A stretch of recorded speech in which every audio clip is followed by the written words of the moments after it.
জ্বলে না জ্বলে না জ্বলে না। আরে আমাদের বাচ্চারা যদি নুরানি মাদ্রাসায় গিয়ে কোরআন শিখে, তোমার কেন জ্বলে বন্ধু, তোমার কেন জ্বলে?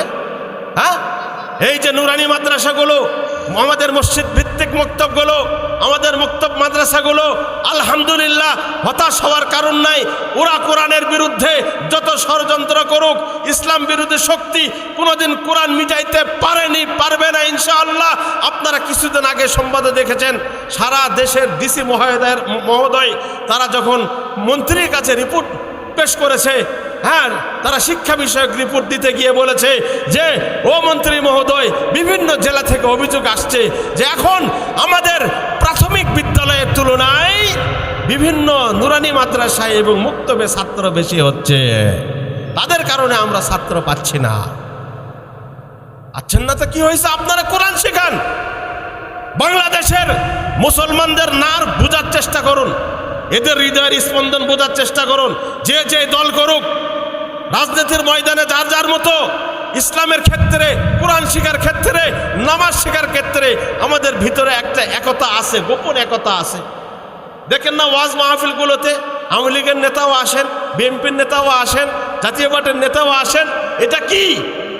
এটা হলো মুসলমানদের ইমানি বন্ধন, ইমানি বন্ধন। এইটা তোমরা ভাঙতে পারবা না।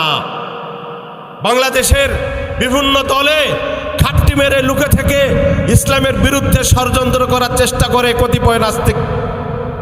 এরা আমাদের শত্রু, কোনো দল আমাদের শত্রু না। বাংলাদেশ প্রত্যেকটা দলই ভালো বলে আমাকে ভালোবাসে, মসজিদ মাদ্রাসাকে ভালোবাসে, দিনদারিকে ভালোবাসে, কিন্তু প্রত্যেকটা দলের ভিতরে ইসলাম বিরোধী শক্তি ঘাপটি মেরে লুকিয়ে আছে। এরাই হলো আমাদের প্রধান শত্রু। কোনো দল আমাদের ইসলামের শত্রু না। দেখেন, এই যে গতকালকে বাংলাদেশের একজন তথাকথিত গবেষক শাহরিয়ার কবির, তাকে সবাই ইসলাম বিদ্বেষী হিসেবে জানে, আবার সবাই তাকে নির্দিষ্ট একটা দলের মনে করে। আমি কালকে বিষয়টা স্পষ্ট করেছি, যারা নাস্তিক এদের কোনো দল নাই, যারা ইসলাম বিরোধী এদের কোনো দল নাই। যদি দলই থাকতো তাহলে শাহরিয়ার কবির বর্তমান সরকারের উদ্যোগের বিরুদ্ধে কথা বলতো না। সে কি বলেছে জানেন? সে বলছে সরকারি খরচে, সরকারি উদ্যোগে মডেল মসজিদ নির্মাণ করা আইন বিরোধী কাজ। মসজিদ হলে তোমার জ্বলে, এটা মূল কথা। মাদ্রাসা হলে তোমার জ্বলে, এটা মূল কথা। যেই সরকারি করো, এই সরকার করুক আর ওই সরকার করুক, এর ভিতরকার যারা ঘাপটি মেরে থাকে ইসলাম বিরোধী শত্রু, এরাই আমাদের মূল শত্রু। মুসলমান, আপনাদের সামনে এই কথাগুলো বলার কারণ হলো সচেতন থাকবেন। দল যার যেটা করেন, কোরআনের বিষয়ে, ইসলামের বিষয়ে সব সময় নিজেকে আপোষেন রাখবেন ইনশাআল্লাহ। কোরআন কি মধুর সুর, কি মধুর বাণী। মুসলমান, আমার আপনার দিল যদি না গলায় গলায়, আপনি জেনে অবাক হবেন। আরবের মধ্যে তৎকালীন সময়ে আবু জেহেল, আখনাস ইবনে সুরাইক, উতবা ইবনে রবিয়া, তাদের মধ্যে বড় বড় শত্রু, যারা নবীজি সাল্লাল্লাহু আলাইহি ওয়াসাল্লামকে কষ্ট দিতে চাইতো, নবীজিকে মারতে চাইতো। ও মুসলমান, এদিকে তাকাও, এদিকে তাকাও, শোনো। রাত যখন গভীর হতো, আমার নবীজি সাল্লাল্লাহু আলাইহি ওয়াসাল্লাম যখন তিনি কোরআন তেলাওয়াত করতেন, রাতের নিস্তব্ধতায় এই কোরআনের মাধুর্যতা যখন পুরো আরবের মধ্যে ছড়িয়ে পড়তো, ও মুসলমান, ওই সময় আবু জেহেল দিনের বেলায় যে আমার নবীকে হত্যা করতে চাইতো, রাতের অন্ধকারে সে লুকিয়ে লুকিয়ে লুকিয়ে লুকিয়ে, হ্যাঁ, পা টিপে টিপে সে গিয়ে লুকিয়ে গাছের আড়ালে থেকে নবীজির কোরআন তেলাওয়াত শুনতে। বলেন সুবহানাল্লাহ। একদিন আবু জেহেল এইভাবে কোরআনের তেলাওয়াত শুনছে, লুকিয়ে লুকিয়ে তেলাওয়াত শুনছে। আবু জেহেল তেলাওয়াত শোনার পরে আবু জেহেল তখন তেলাওয়াত শেষ হয়ে আসছে, তখন লুকে লুকে লুকে আবার সে যাচ্ছে। যাওয়ার পথেই ওই মোড়ে গিয়ে দেখতেছে আরো একজন নেতা, আখনাস ইবনে সুরাইক। ওই বেটা একটু বুড়া ছিল, একটু বয়স ভালো ছিল। ওই বেটা লাঠি দিয়ে ভর দিয়া দিনের বেলায় নবী মুহাম্মাদের বিরুদ্ধে ষড়যন্ত্র করে বেড়াইতো, আর রাতের বেলায় যখন ওই নবী মুহাম্মদ কোরআন তেলাওয়াত করত, ও মুসলমান, গোপনে গোপনে গিয়া ওই তেলাওয়াতটা শুনে নিজের মনকে প্রশান্ত করত। এই হলো কোরআনের মুজিজা। আবু জেহেল জিজ্ঞেস করতেছে, ওই মিয়া আখনাস ইবনে সুরাইক, তোমাকে তো দেখি মুহাম্মাদের বাড়ির ওই দিক থেকে আসো, কি ঘটনা? মুহাম্মদ তো এখন কোরআন তেলাওয়াত করে, তুমি কেন গেছিলা? আবু জেহেল বলে, আখনাস ইবনে শুরাইক, বুঝছি তুমি মুহাম্মাদের তেলাওয়াত শুনতে গেছিলা।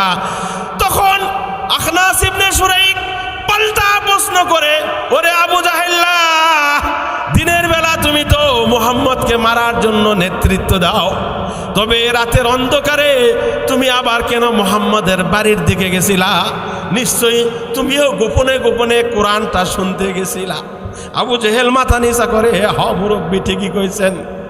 দেখতে দেখতে উতবা ইবনে রবিয়া সেও চলে আসলো। কিরে উতবা, তুই কোত্থেকে আও? সেদিক দিয়া কি ব্যাপার? কই তোমরা এখানে কি করো? কই আমরা চোর ধরার জন্য খাড়ায় রয়েছি, তুমি কি মুহাম্মাদের তেলাওয়াত শোনার জন্য গেছিলা? উতবা ঘুরে দেখে, কে রে? তারা যে রাস্তায় দাঁড়িয়ে আছে আমি তো ওই রাস্তায় দাঁড়িয়ে আছি, তার মানে আমি যেখানে গেছিলাম এই দুই চোরও সেখানে গেছিল। এরপরে তিনজনে যখন ধরা খায় গেল, ধরা খাওয়ার পরে তিনজনে হাতে হাত রেখে ওয়াদা করলো, এগুলা করা যাবে না, এগুলা যদি করো আর যদি আরবের মানুষেরা যদি জানে যে এরা দিনের বেলায় নেতৃত্ব দেয়, আবার রাতের বেলা গোপনে গোপনে মুহাম্মাদের তেলাওয়াত শোনে, আমার তোমার নেতাগিরি কিন্তু তখন উল্টা দিক দিয়া দিয়ে দিবে।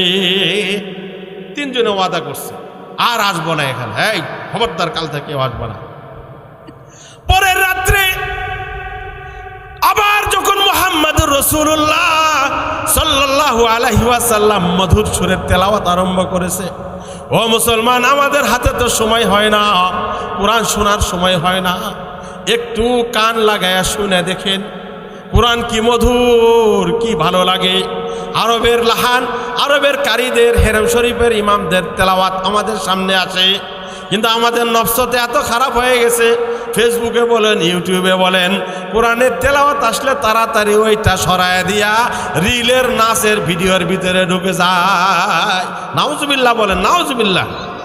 এই যে ভাই, পরের রাত্রে আবার যখন আমাদের নবী তেলাওয়াত শুরু করছে, আবু জেহেলের কানে যখন তেলাওয়াতের আওয়াজ গেছে, আবু জেহেল তো লাফ দিয়ে উঠছে, হাইরে মনের ভিতরে আনচান করে, কাছে গিয়ে একটু শুনবো কি মধুর তেলাওয়াত, কি মধুর তেলাওয়াত। আবু জেহেল চিন্তা করে, গত রাতে তো আখনাস ইবনে শুরাইক আর উতবা ইবনে রবিয়া, তাদের সাথে ওয়াদা হয়েছে ওরা আসবে না, আমি একা একা যাই। এই বলে আবু জেহেল হাঁটি হাঁটি পা পা করে চলে গেছে।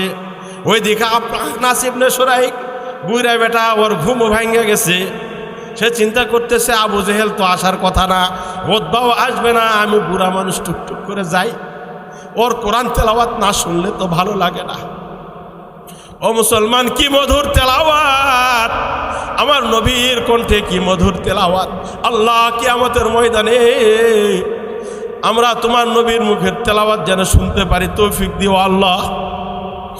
ও মুসলমান, ওইদিকে উতবা ইবনে রবিয়া সেও চিন্তা করে, আখনাস তো বুইরা বেটা মনে হয় ঘুমায় গেছে, আবু জেহেলের তো যাওয়ার কথা না, আমি একটু গোপনে গোপনে যাই। ও চলে আসছে, রাতভর কোরআন তেলাওয়াত শুনছে। নবীজি তো যখন তেলাওয়াত করতেন, নামাজের মধ্যে তেলাওয়াত করতে করতে এত লম্বা কেরাত পড়তেন, নবীজির পা দুইটা ফুলে যাইত। ও মুসলমান, আর আমাদের 20 রাকাত নামাজ পড়ার সময় হয় না, 8 রাকাত তাও সূরা তারাবি পড়া আমরা দৌড়ানোর চেষ্টা করি। কিন্তু আমার নবী এই রমজানের মধ্যে কেন সারাটা বছর রাতভর দাঁড়ায় দাঁড়ায় নামাজ পড়ছে। এত দীর্ঘ কেরাত ছিল, এত দীর্ঘ সূরা ছিল, নবীজির পা পর্যন্ত ফুলে যেত। ও মুসলমান, যেটা বলতেছিলাম, এটা হলো কোরআনের মুজিজা। এরপরে ওই 3 চোর তেলাওয়াত শুনে যাওয়ার সময় আবারও ধরা খাইছে, আবারও সামনাসামনি হয়েছে। কিরে ব্যাপার, কাল তো ওয়াদা হয়েছিল, তুই এখানে কি করস? বলে, কাল তো তুই ওয়াদা করছিলি, তুই কেন আসছিস? আবার তারা ওয়াদা করছে, কিন্তু ওয়াদা রাখতে পারে নাই রে মুসলমান। কোরআনের এই মধুর সুর, এত আকর্ষণ, এত আকর্ষণ, এখানে ওয়াদা রাখা যায় না। পরের দিন তারা আবারও আসছে, 3য় দিন তারা আবারও এইভাবে ধরা খাইছে। তারপরে তারা শক্তভাবে লিখিত ওয়াদা করছে, না না, এগুলা করা যাবে না। যদি মক্কার লোকেরা জানে যে নেতারা রাতে গোপনে গোপনে তেলাওয়াত শোনে, আমাদের নেতাগিরি আর থাকবে না। তো মোহতারাম হাজারিন, আমি যারা বলতে চেয়েছি যে আমাদের যে মূল পরিচয় মুসলমান, আমরা আমাদের মূল আদর্শ ইসলাম, আমাদের হাতিয়ার হলো আমাদের কোরআন। রমজানের মধ্যে, মাহে রমজানের সর্বোত্তম আমল হলো কোরআন। কোরআনের মাস, কোরআনের মাস, কোরআনের মাস। মুসলমান কানের ভিতরে একটা বাজান, এই রমজান আসছে, রমজান আসছে, আর 3 দিন, আর 2 দিন মার্কেট করব, বাজার করব, ভালো ভালো খাবো, ভালো ইফতার করব, এগুলা মুখে আনিয়েন না। ওয়াল্লাহে ইমান খতরার মধ্যে চলে যাবে। আপনি আলোচনা করেন, রমজান আসছে তারাবি পড়ব, রমজান আসছে রোজা রাখবো, রমজান আসছে, বছরে একটা মাস আমি কোরআন তেলাওয়াত করব, কোরআন শিখবো ইনশাআল্লাহ। আল্লাহ রাব্বুল আলামিন আমাদেরকে রমজানের হক আদায় করার তৌফিক দান করুন। সকলে বলুন আমিন। ওয়া আখিরু দাওয়ানা আনিল হামদুলিল্লাহি রাব্বিল আলামিন।